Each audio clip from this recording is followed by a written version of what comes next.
ಎಲ್ಲರಿಗೂ ನಮಸ್ಕಾರ. ಪೂರ್ಣಿಮಾ ಕಿಶೋರ್ ಯೂಟ್ಯೂಬ್ ಚಾನಲ್ಗೆ ಸ್ವಾಗತ.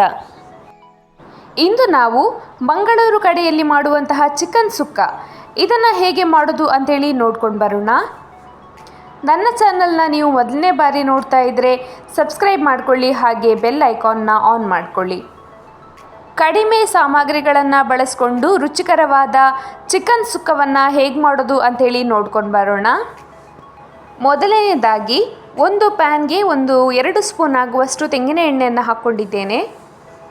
ಎಣ್ಣೆ ಸ್ವಲ್ಪ ಕಾದ ನಂತರ ಅದಕ್ಕೆ 1 ಚಕ್ರಮೊಗ್ಗು, ಒಂದು ಸಣ್ಣ 4 ಚೂರಾಗುವಷ್ಟು ಚಕ್ಕೆ, ಹಾಗೆ 2 ಲವಂಗ, 2 ಏಲಕ್ಕಿಯನ್ನು ಸೇರಿಸ್ಕೊಳ್ತಾ ಇದ್ದೇನೆ. ಕೆಲವರಿಗೆ ಏಲಕ್ಕಿ ಸ್ಮೆಲ್ ಇಷ್ಟ ಆಗೋದಿಲ್ಲ, ಅವರು ಇದನ್ನು ಸ್ಕಿಪ್ ಮಾಡಿಕೊಳ್ಳಿ. ಹಾಗೆ ಒಂದು ಸ್ವಲ್ಪ ಸೋಂಪು ತಗೊಂಡಿದ್ದೇನೆ. ಹಾಗೆ ಒಂದು 8 ರಿಂದ 10 ಒಣಮೆಣಸು. ಈ ಮೆಣಸು ಅಷ್ಟು ಖಾರ ಇಲ್ಲ. ನಾನಿಲ್ಲಿ 700 ಗ್ರಾಮ್ ಆಗುವಷ್ಟು ಚಿಕನ್ನ ತಗೊಂಡಿದ್ದೇನೆ. ಅದಕ್ಕೆ ನಾನು ಒಂದು 7 ರಿಂದ 8 ಮೆಣಸನ್ನು ತಗೊಂಡಿದ್ದೇನೆ. ನೀವು ಖಾರ ನೋಡಿ ನಿಮಗೆ ಹೇಗೆ ಖಾರ ಬೇಕು ಹಾಗೆ ನೀವು ಮೆಣಸನ್ನು ತಗೊಳ್ಳಿ. ಹಾಗೆ 2 ಸ್ಪೂನ್ ಆಗುವಷ್ಟು ಕೊತ್ತಂಬರಿ, ಅರ್ಧ ಸ್ಪೂನ್ ಕಾಳು ಮೆಣಸು, ಹಾಗೆ ಒಂದು ಅರ್ಧ ಸ್ಪೂನ್ ಆಗುವಷ್ಟು ಮೆಂತೆ. ಇವಿಷ್ಟನ್ನು ಈಗ ಚೆನ್ನಾಗಿ ಫ್ರೈ ಮಾಡಿಕೊಳ್ಳೋಣ.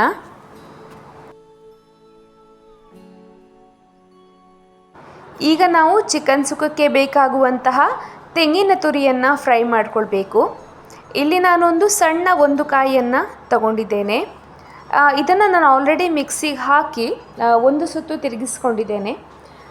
ಚಿಕನ್ ಸುಕ್ಕಕ್ಕೆ ಕೆಲವರಿಗೆ ಅದು ಕಾಯಿ ಇಡಿ ಇಡಿಯಾಗಿ ಸಿಕ್ಕರೆ ಇಷ್ಟ ಆಗ್ತದೆ, ಕೆಲವರಿಗೆ ಇಷ್ಟ ಆಗೋದಿಲ್ಲ. ನಿಮಗೆ ಇಷ್ಟ ಆಗೋದಿಲ್ಲ ಅನ್ನೋದಾದರೆ ನೀವು ಇದನ್ನು 1 ಸುತ್ತು ಮಿಕ್ಸಿಗೆ ಹಾಕಿ ರುಬ್ಕೊಳ್ಬೋದು. ಅದನ್ನ ನೀವು ಫ್ರೈ ಮಾಡೋ ಮೊದಲು ಬೇಕಾದರೂ ಮಾಡ್ಕೊಳ್ಬೋದು, ಅಥವಾ ಫ್ರೈ ಮಾಡಿದ ನಂತರ ಕೂಡ ನೀವು ಮಿಕ್ಸಿಗೆ ಹಾಕಿ 1 ಸುತ್ತು ತಿರುಗಿಸ್ಕೊಳ್ಬೋದು. ಈಗ 1 ಚಿಟಿಕೆ ಆಗುವಷ್ಟು ಅರಿಶಿಣವನ್ನು ಇದಕ್ಕೆ ಸೇರಿಸಿ ಇದರಲ್ಲಿರುವಂಥ ಹಸಿ ವಾಸನೆ ಹೋಗುವಷ್ಟು ಇದನ್ನು ಚೆನ್ನಾಗಿ ಫ್ರೈ ಮಾಡ್ಕೊಳ್ತಾ ಇದ್ದೇನೆ. ಈಗಾಗಲೇ ಫ್ರೈ ಮಾಡಿ ಇಟ್ಕೊಂಡಿರುವಂತಹ ಮೆಣಸು ಹಾಗೆ ಕೊತ್ತಂಬರಿ ಎಲ್ಲ ಸಾಮಾನುಗಳು ಉಂಟಲ್ಲ, ಅವುಗಳನ್ನು ಈಗ ನಾವು ಮಿಕ್ಸಿ ಜಾರ್ಗೆ ಹಾಕ್ಕೊಂಡು ಇದನ್ನ ಪುಡಿ ಮಾಡ್ಕೊಳ್ಬೇಕು. ನಿಮಗೆ ಇದನ್ನ ತುಂಬ ಟೈಮ್ ಇಡಬೇಕು ಅಂಥೇಳಿ ಇದ್ದರೆ ನೀವು ಇದನ್ನು ನೀರು ಹಾಕದೆ ಅದನ್ನ ಪುಡಿ ಮಾಡ್ಕೊಳ್ಬೋದು.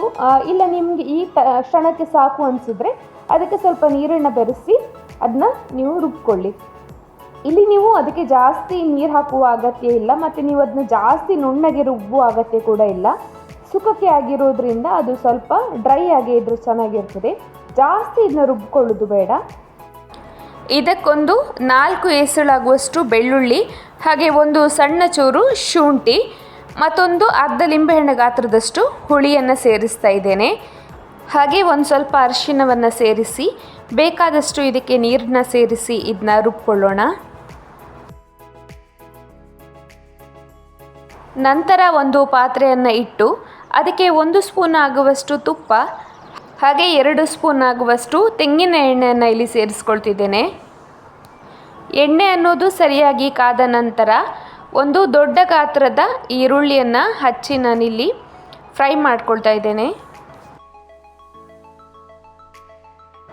ಈರುಳ್ಳಿ ಅನ್ನೋದು ಚೆನ್ನಾಗಿ ಫ್ರೈ ಆದ ನಂತರ ಈಗಾಗಲೇ ಚಿಕನನ್ನು ತೊಳೆದಿಟ್ಕೊಂಡಿದ್ದೇನೆ. ಇದನ್ನು ಇದಕ್ಕೆ ಸೇರಿಸಿ ಚೆನ್ನಾಗಿ ಇದನ್ನು ಮಿಕ್ಸ್ ಮಾಡಿ ಇದಕ್ಕೆ ಒಂದು ಸ್ವಲ್ಪ ಬೇಕಾದಷ್ಟು ಉಪ್ಪನ್ನು ಹಾಕಿ ಇದನ್ನು ಬೇಯಲಿಕ್ಕೆ ಇಡಬೇಕು. ಚಿಕನ್ ಅನ್ನೋದು ಬೆಂದ ನಂತರ ನಾವು ಈಗಾಗಲೇ ಏನು ಮಸಾಲೆಯನ್ನು ಮಾಡಿ ಇಟ್ಕೊಂಡ್ವಿ ಅದನ್ನು ಇದಕ್ಕೆ ಮಿಕ್ಸ್ ಮಾಡಬೇಕು.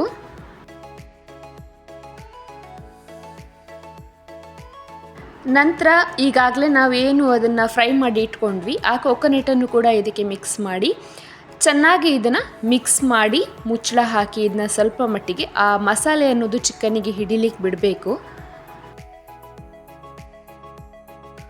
ಒಂದು 10 ನಿಮಿಷ ಇದನ್ನು ಬಿಟ್ಟರೆ ಸಾಕು, ಯಾಕಂದರೆ ಚಿಕನ್ ಆಲ್ರೆಡಿ ಬೆಂದಿದೆ. ಮಸಾಲೆ ಅನ್ನೋದು ಒಂದು ಸ್ವಲ್ಪ ಹಸಿ ವಾಸನೆ ಹೋಗುವಷ್ಟು ಅಷ್ಟೇ ನಾವಿಲ್ಲಿ ಬೇಯಿಸ್ಲಿಕ್ಕಿರುವಂತಹದ್ದು.